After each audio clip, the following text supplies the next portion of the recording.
কি গো বউ, এত করে বলার পরেও আজকেও চায়ের মধ্যে চিনি কম দিলে? কবার বলা লাগে এক কথা তোমায়, শুনি আমি। কি জ্বালা! আমার হাতে চা যখন ভালোই লাগে না, তাহলে প্রতিদিন সকাল সকাল দোকানে গিয়ে চা খেয়ে আসলেই তো পারো নাকি? হ্যাঁ, আরে আমার চাঁদের মতো সুন্দর বউটার মন মেজাজ এত খারাপ কেন? কি হয়েছে বউ, আমায় বলো তুমি। পিরিত যেন একবারে উতলে উঠছে। এতই যখন পিরিত, বিয়ে করে বাড়ি আসার পর থেকেই তো বলছি তোমার ওই বুড়া মাটাকে এই বাড়ি থেকে বিদায় করো। আমি একা একা সংসার করব, আমার সংসারে অন্য কারো হস্তক্ষেপ চাই না। আমার কথা কি শুনেছো তুমি? শুনেছো? আরে বউ, তুমি তো জানোই আমার বাবা অনেক আগেই মারা গেছে। মাকে যদি এখনই বাড়ি থেকে তাড়িয়ে দিই, কোথায় যাবে বলো তো? আর আমার হাতে তো অত টাকাও নেই যে মাকে আলাদা বাড়ি করে দিব। তাছাড়া মা তো তোমায় যথেষ্ট সাহায্য করে। আমার কথা বললে যেহেতু রাখতেই পারবে না, তাহলে কেন আমার মন খারাপের কারণ বারবার জিজ্ঞাসা করো শুনি? যাও, এবার খেয়ে দোকানে যাও জলদি।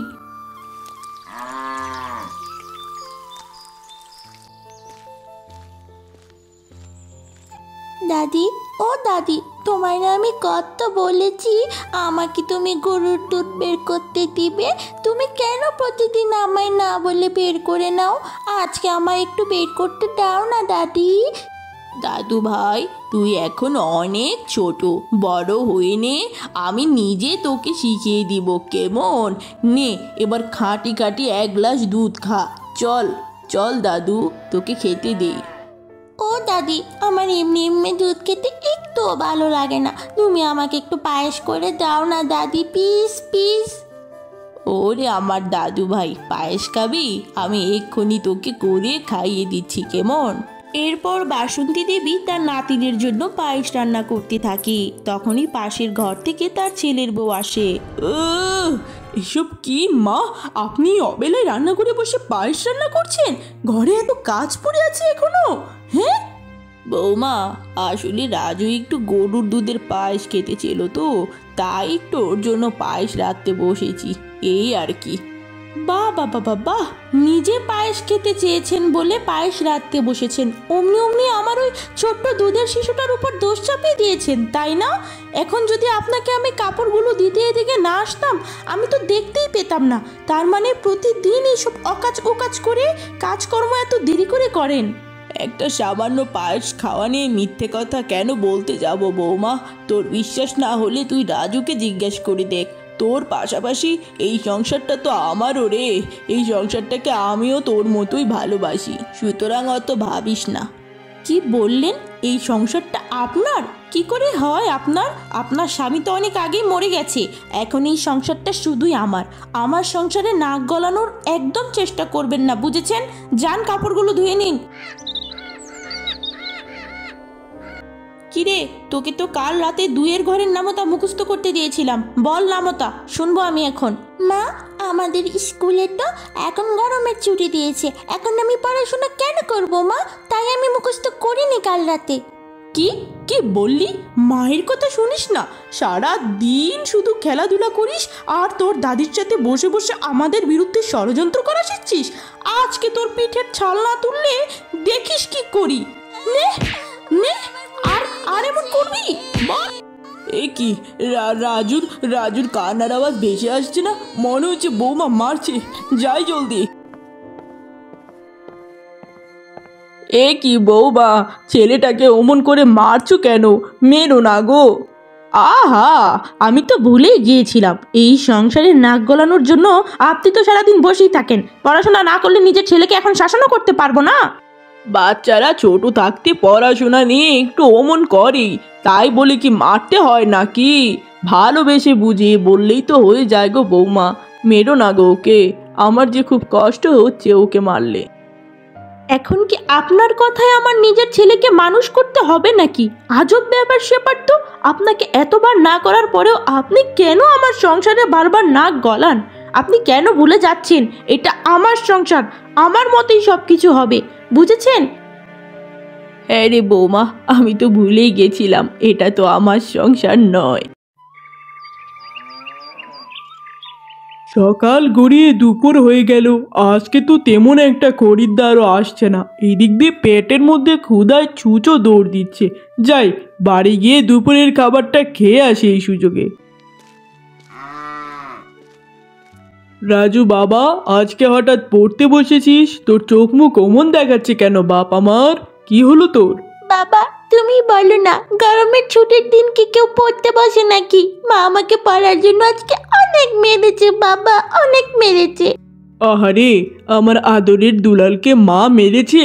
আমি মাকে বকা দিয়ে দিব কেমন? তা তোর মা কোথায়? মালতী, এই মালতী! আমার মতো এরকম সুন্দরী রূপবতী মেয়েকে বাবা যে কি মনে করে এমন একটা বাড়িতে বিয়ে দিল। একটা ভিখিরির চেয়েও কম না আমার স্বামী। দুবেলা ঠিক মতো আমাকে একটু সাজের জিনিসপত্রও এনে দিতে পারে না, তার উপর ঘাড়ের উপর জুটেছে এই শাশুড়ি। জ্বালা আর জ্বালা। কি গো বউ, সেই কখন থেকে তোমায় ডাকছি, তুমি কি আমার ডাক শুনতে পাচ্ছ না? আরে তুমি হঠাৎ এই ভর দুপুরে বাড়িতে কেন? তোমার তো এখন কাজে থাকার কথা। আর বলো না বউ, আজ সকাল থেকে দোকানে তেমন একটা খরিদ্দার নেই। অনেক ক্ষুধা লেগেছে পেটে, তাই ভাবলাম বাসা থেকে কয়টা খেয়ে এরপর আবার দোকানে যাব না হয়। তা খরিদ্দার নেই, খরিদ্দার আসতে কতক্ষণ শুনি? এই যে তুমি বাসায় ঢেং ঢেঙিয়ে চলে এলে, এই ফাঁকে যদি দোকানে খরিদ্দার এসে ঘুরে যায়, ক টাকার লোকসান হবে ভেবে দেখেছো? এমনিতেই তো ভিখারির মতো কয়েকটা টাকা কামাও, এর মাঝেও তোমার আবার এত আনাম কিসের শুনি? এক্ষুনি দোকানে ফিরে যাও, যাও বললাম। আহা বউ, আমি বললাম তো আমি খাবারটা খেয়েই চলে যাব, আমার খুবই ক্ষুধা পেয়েছে। আমার কথাই শেষ কথা, দোকানে গিয়ে ওখান থেকে রুটি কলা খেয়ে নিবে। এরপর থেকে ক্ষুধায় মরে গেলেও আর দুপুরে বাসায় আসবে না, বুঝেছো? এরপর সুকান্ত খাবার না খেয়েই বাড়ি থেকে বেরিয়ে যায়। এ কি, ছেলেটা তো এই বাড়িতে এলো, আবার এই না খেয়েই চলে গেল। কি হলো কে জানে। এ মা, আপনি এতগুলো পদ কেন রান্না করেছেন মা? একটা পদ করলেই তো দুপুরের খাবার হয়ে যেত নাকি? বুঝলাম না তো আমি। বৌমা, আমি যখন রান্না করছিলাম তুমি ঘুমাচ্ছিলে, তাই নিজের মন মতো যা পারলাম রাঁধলাম। তা সুকান্তকে আসতে দেখলাম, ছেলে আমার না খেয়েই চলে গেল কেন বৌমা? কিছু হয়েছে নাকি? হ্যাঁ বলো। আহা, ছেলেকে নিয়ে কত পীড়িত আপনার, তাই না? তা দুপুরে এখানে বসে বসে যদি আপনার ছেলে আপনার হাতের রান্না গেলে, তাহলে দোকান থেকে কামাই করে টাকাটা কে আনবে শুনি? সব হিসাব তো আমারই রাখতে হয় সংসারে, যত জ্বালা। ও মা, তাহলে এক কাজ করি না, আমায় খাবার বেঁধে দাও, বাবাকে গিয়ে দিয়ে আসি, তাহলেই তো হয়ে যায়। দাদির সাথে থেকে থেকে কূটনীতিক বুদ্ধি হয়েছে মাথার মধ্যে। তখন যে মেরেছিলাম ভুলে গেছিস? আবার দিব। এরপর মালতী ও রাজু দুপুরের খাবার খেয়ে নেয়। খাবার খাওয়া শেষে মালতী তার ছেলেকে নিয়ে ঘরে বিশ্রাম নিতে চলে যায়। অন্যদিকে বাসন্তী দেবী খাবার না খেয়ে কেঁদে কেঁদে বলতে থাকে, আমার ছেলেটা দুপুরে কত শখ করে খাবার খেতে এসেছিল, খাবারটা না খেয়েই চলে গেল। আমি খাবার খাই কেমন করে? এখন বৌমা ঘুমাচ্ছে, যাই কিছু খাবার নিয়ে যাই। এরপর বাসন্তী দেবী তার ছেলের জন্য খাবার নিয়ে যায়। এরপর সুকান্ত পেট ভরে খাবার খেতে থাকে। মাগো, খাবারটা এনে আমায় বাঁচালি, কি যে ক্ষুধা লেগেছিল। আহ, মনটা ভরে গেল খাবার খেয়ে। বাবারে, আমি কি বাড়ি থেকে আর একটু খাবার তোকে এনে দেবো বাপধন আমার? তাহলে বল। না না না মা, যতটুক এনেছো এতটুক খেয়ে পেটটা ভরে গেছে। তা মা, মালতী রাজু ওরা খেয়ে নিয়েছে তো নাকি? হ্যাঁ রে বাবা, বৌমা আর দাদুভাই খাবার দাবার খেয়ে নাক টেনে ঘুম তুলেছে। তুই ওদের নিয়ে চিন্তা করিস না, আমি আছি তো নাকি। বেশ বেশ, ওরা খেয়েছে শুনে খুবই ভালো লাগলো। তুমি এখন চটপট বাড়ি চলে যাও মা, আমায় যে লুকিয়ে খাবার দিয়েছো দেখো মালতী যেন জানতে না পারে, বুঝেছো মা? কি বললাম আমি? বাবা রে, সবার খোঁজই তো নিলি, তোর মা যে খেলো না সেই খোঁজটা তো একবারও নিলি না রে সোনা।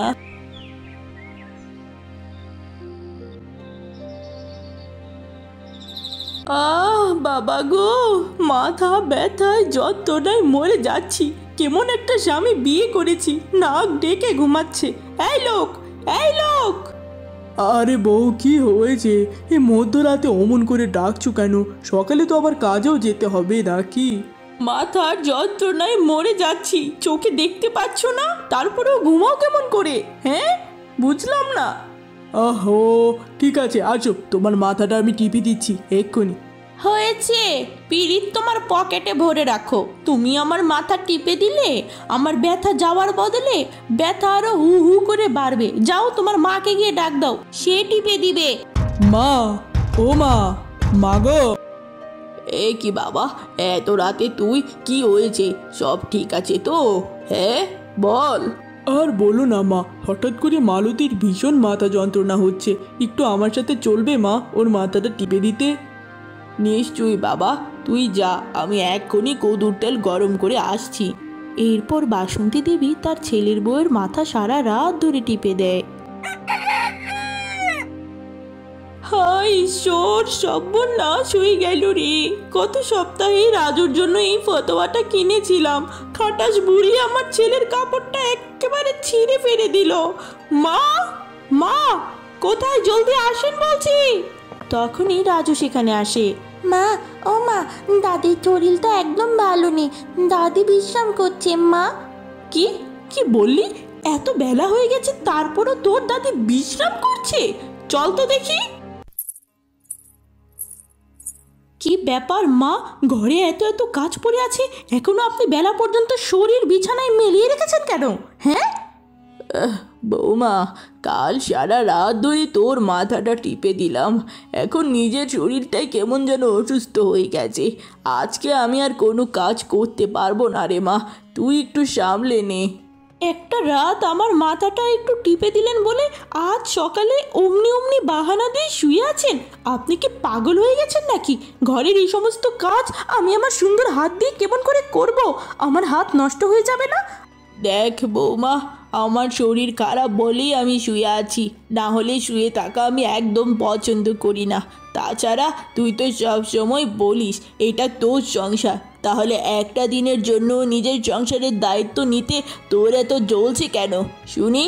সাথে সাথে মালতী তার স্বামীর কাছে ছুটে যায়। এ কি বউ, আজকে তুমি আমার দোকানে কি মনে করে? আমার কথা মনে পড়ছিল বুঝি? হ্যাঁ বলো, বলো না। সবসময় তোমার এত মস্করা আমার ভালো লাগে না। আমার মাঝে মাঝে মনে হয় আমি আমার গলায় দড়ি দিয়ে মরে যাই। আমার আর এই সংসারের বোঝা সহ্য হয় না। আমি আর তোমার মায়ের অত্যাচার নিতে পারছি না নিতে। হয় তোমার মায়ের বাড়িতে থাকবে, না হয় আমি থাকবো। কি হলো বউ, মা কি করেছে তোমার সাথে?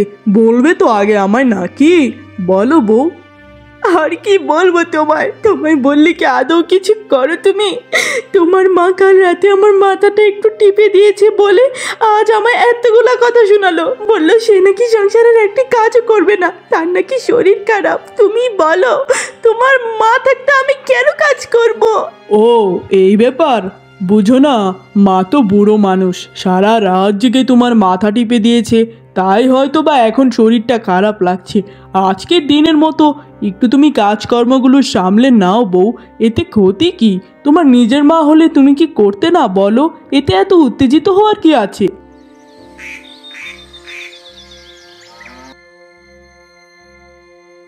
এরপর সেই দিনের মতো ঘরের সমস্ত কাজ মালতী সামলে নেয়। আহারে কি কপাল আমার, এই চুলার সামনে অবশেষে কিনা আমার রান্না করতে হচ্ছে। ইস, আগুনের কত তাপ, মনে হচ্ছে আমি কালো হয়ে যাচ্ছি। এখনো কত কাজ পড়ে আছে। একটু পর মালতী কাপড় ধুতে ঘাটের পাড়ে যায়। সেখানে গিয়ে হঠাৎ প্রতিবেশীদের সাথে দেখা। কি রে মালতী, আজকে সূর্য কোন দিকে? তুই হঠাৎ ঘাটের পাড়ে? আর বলিস না রে গায়ত্রী, কাপড়গুলো এত ময়লা হয় না, ওগুলো ধুতে এলাম এখানে, এই আর কি। তা তুই কেন আসবি? তোর বাড়ির সমস্ত কাজ তো তোর শাশুড়ি করে সখী। আর বলিস না, কাল রাতে আমার মাথাটা একটু টিপে দিয়েছিল বলে বুড়িটা আজকে সেই বাহানা দিয়ে শুয়ে রয়েছে, বুঝেছিস? ঘরের সমস্ত কাজ আমার করা লাগছে। ইস, এ কি বলছিস? এটা কিন্তু কোনো ভালো লক্ষণ নয়। আমরা যখন নতুন এসেছিলাম তখন কিন্তু এভাবেই আমাদের শাশুড়িরা বাহানা দিয়ে কাজ করাতো। হ্যাঁ, আর এখন দেখ, রোজ রোজ আমাদেরই সব কাজ করা লাগে। এখন থেকে এই দড়ি শক্ত করে ধর, না হলে কদিন পর দেখবি তোকে দিয়েই সব করাচ্ছে প্রতিদিন। বুঝেছিস সখী? তোর ভালো চাই আমরা। হ্যাঁ রে, তোরা তো ঠিকই বলেছিস। আমি বোকার মতো বুড়ির কথাই সমস্ত কাজ করছি, আর ওই বুড়ি আরামে ঘুমাচ্ছে। এটা আমি হতে দিব না, দিব না। এরপর মালতী তার শাশুড়ির ঘরে পানি ঢেলে দেয়। বুড়ি, নিজে ঘুমিয়ে ঘুমিয়ে আমায় দিয়ে কাজ করানো, এবার বুঝবি কত দানে কত চাল। কিছুক্ষণ পর বাসন্তী দেবী ঘুম থেকে উঠে বিছানা থেকে যখনই নামতে যায় তখনই পানিতে পিছলে পড়ে যায়। মা, তোমার তো বয়স হয়েছে, সেটা ভুলে গেলে চলবে? একটু দেখে শুনে চলতে হবে তো, বড় কিছু যদি হয়ে যেত তখন। বাবারে, আমি তো ঘুম থেকে উঠে নামছিলাম, হঠাৎ ঘরে পানি ছিল, পা পিছলে কি যে হয়ে গেল আমার বুঝতেই পারছি না। ঘরে এত পানি কি করে এলো? আহ, এই সব ন্যাকামো খুব ভালো মতো জানি আমি। পানি ফানি কিচ্ছু ছিল না, আবারও শুয়ে থাকার বাহানা। তখনই ছোট্ট রাজু সেখানে আসে।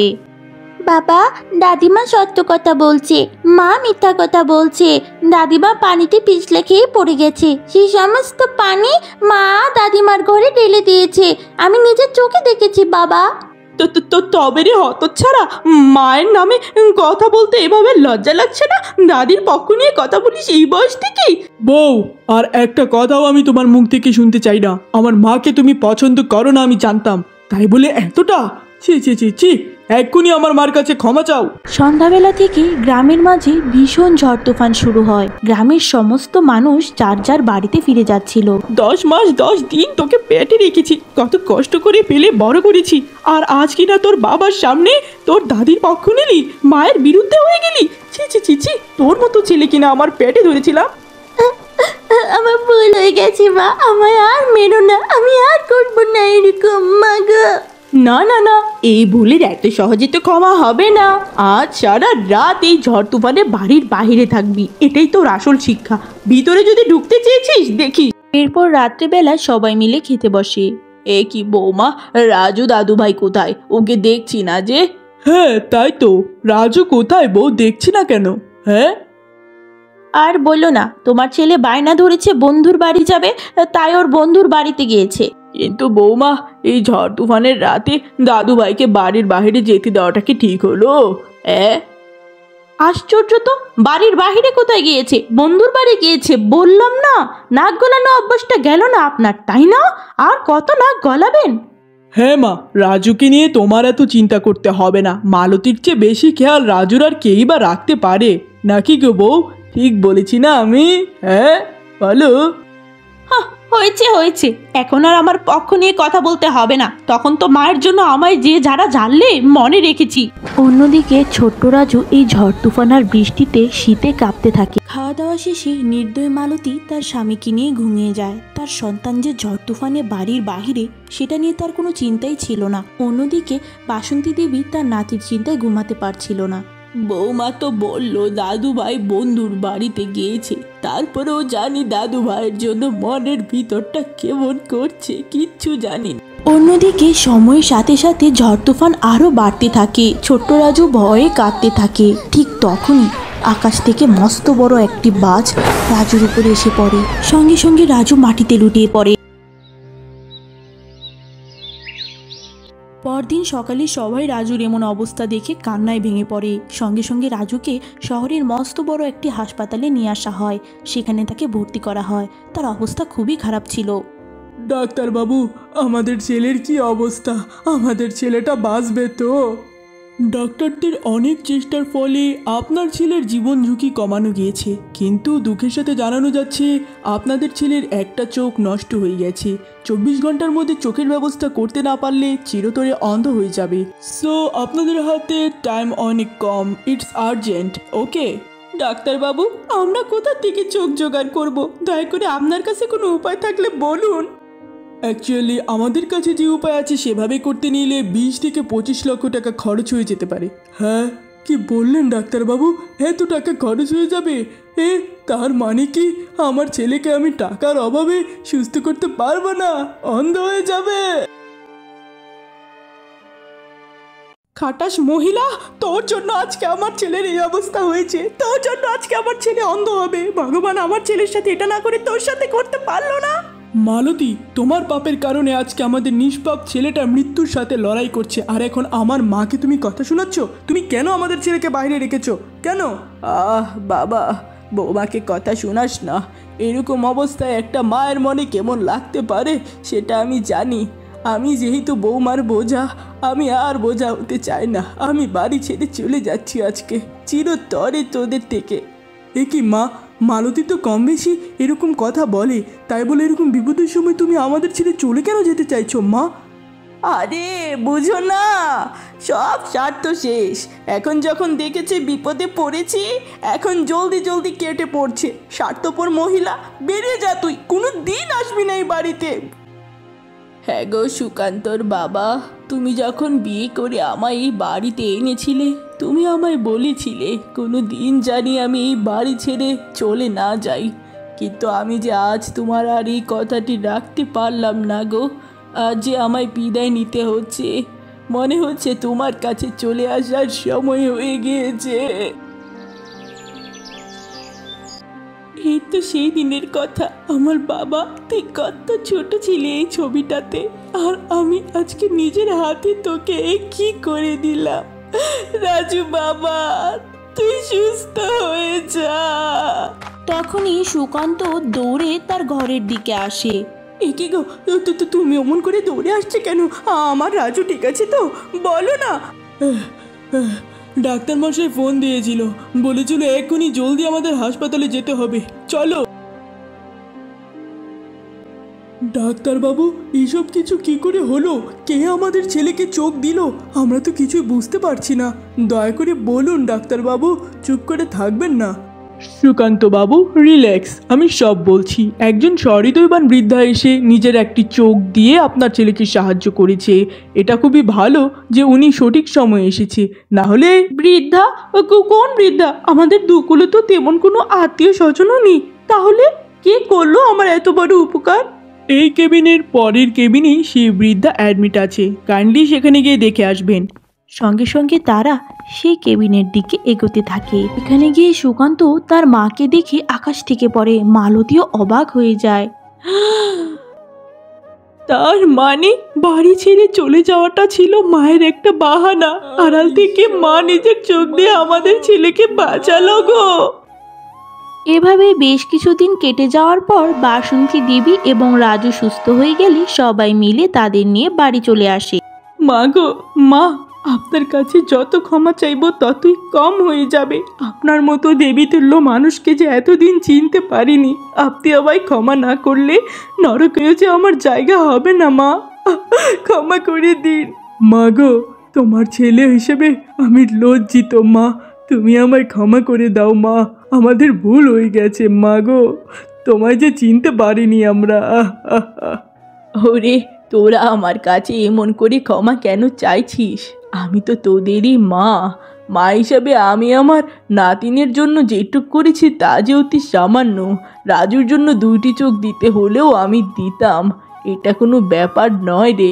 মা, আপনি ছিলেন বলে আমাদের ছেলেটা আজ অন্ধ হওয়া থেকে বেঁচে গেল। এই ঋণ যে শোধ করার মতো নয়। আমি যে কোনো দিন আপনাকে এই সংসারে মূল্য দিইনি, আজ থেকে এটা আপনার সংসার মা। মা, আজকের পর থেকে তুমি যদি কোনো দিন দাদিমার সাথে খারাপ ব্যবহার করেছো, দাদির দেওয়া এই চোখ দিয়ে আমি তোমার মুখও দেখবো না মা, বুঝেছো তুমি মা? দাদু ভাই, অমন করে কথা বলে না। সন্তান যদি মায়ের সাথে খারাপ ব্যবহার করে, সেই মায়ের যে দুনিয়াতে বেঁচে থাকার কোনো অর্থই থাকে না রে। বৌমা, আমার এই সংসার একার লাগবে না, এই সংসার তোর আমার দুজনেরই।